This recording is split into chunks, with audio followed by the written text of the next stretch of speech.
Finding a hot hatch used to be simple. You would find a small hatchback and then ask the salesperson for a sporty version with a bigger engine.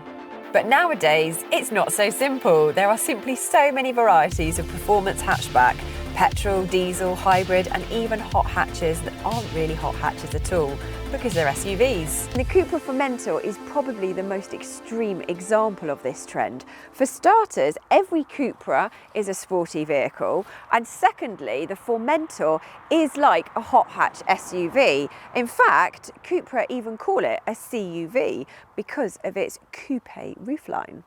Anyway, I have the bonnet up because I want to talk to you about the engine a little bit earlier than we normally do. And that's because at first glance, it might seem a little bit disappointing because this is the entry V1 model. And that means it either comes with a plug-in hybrid or this, a 1.5 litre TSI, which is a 1.5 litre turbocharged petrol engine, which is in literally dozens of Volkswagen Group cars. So the question is this: with just 150 horsepower to play with and a chunky SUV body, is this entry-level Cupra fun enough to be a car that'll appeal to enthusiasts? And that engine only delivers 150 horsepower, which isn't a lot for a hot hatch unless it's the early 90s. And so that, combined with the chunky SUV body, is it enough to make this car fun? We certainly know the higher spec versions are a hoot because Motorpoint's very own, very tall Tim Rodey has tested the very powerful 310 horsepower with four-wheel drive version. You can see his full review. He definitely liked it. And before we stretch the legs of this one, we're just going to check out the interior a bit. But with half the power and not quite as many toys to play with, can this one impress us just as much? There's not quite as many toys to play with as there are in higher spec versions, but by no means do I feel like a pauper in this car. It's definitely not poverty spec, even though it is the entry-level model. For example, there is a fully customizable driver's display here and a large 12-inch infotainment screen, which we will come back to in a minute. There's built-in sat-nav, 3-zone climate control, USB-C sockets, wireless phone charging, keyless entry and reversing parking sensors. And I needed to do all those hands so that I remembered it all.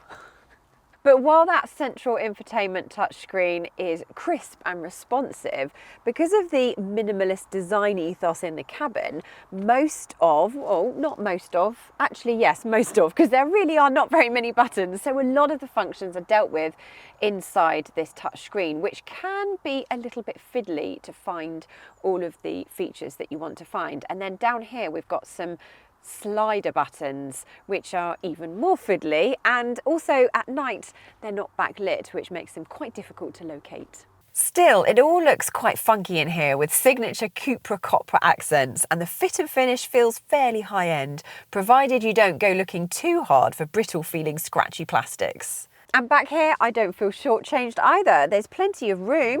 There's enough leg room and enough headroom, even though there is that coupe style roofline. And if you would like to sit in the middle seat, if you're sitting 3 people side by side, then it's reasonably comfortable, but it does feel slightly higher perched, and you'll have to be really good friends with the person next to you so that you can use some of their footwell for your feet. And there are 2 sets of isofix, and if I fold down the armrest, there are also 2 cup holders, or a really, really mini one for one of those little ginger or turmeric shots in the middle. And climate control settings, a couple of USB-C charging points, and I do quite like those for storing maps and things like that. Not that we really need to use maps anymore, so instead, what have I got here? Harry Potter experience. Anyway, and a couple of hooks which are not factory fitment, but they tell me that the previous owner was probably quite organised, and I like that. But while rear seat space is generous, the boot is a little more compromised. True, it's bigger than most family hatches at 450 litres, but with a regular SUV of this size, you'd expect somewhere between 500 and 600 litres of boot room. But if it's big enough, it's big enough. And this video is about whether it's a performance car or not. So let's take it for a drive and find out. First of all, we're going to address the elephant in the room, and that is this engine. Sure, you can get from a standstill to 62 miles per hour in 8.9 seconds, but the engine is a bit strained and doesn't sound great. This engine really is much better in more lightweight applications. But it's worth looking beyond that. Okay, so V1 spec cars don't get adaptive suspension, but they still have the same sophisticated multi-link rear suspension as all other Formentor models, and that's not always been the case on lower-end Volkswagen Group products over the years. That clever suspension means the Formentor feels taut, agile and controlled, and there's plenty of grip, so you can really place this car exactly where you want it. It has a true hot hatch feeling about its handling, which is great, albeit one that just sits slightly higher up than most hot hatches. Oh, we should mention too that the 7-speed DSG auto gearbox is more than up to the job and avoids the low-speed indecision and jerkiness that some similar transmissions can suffer from.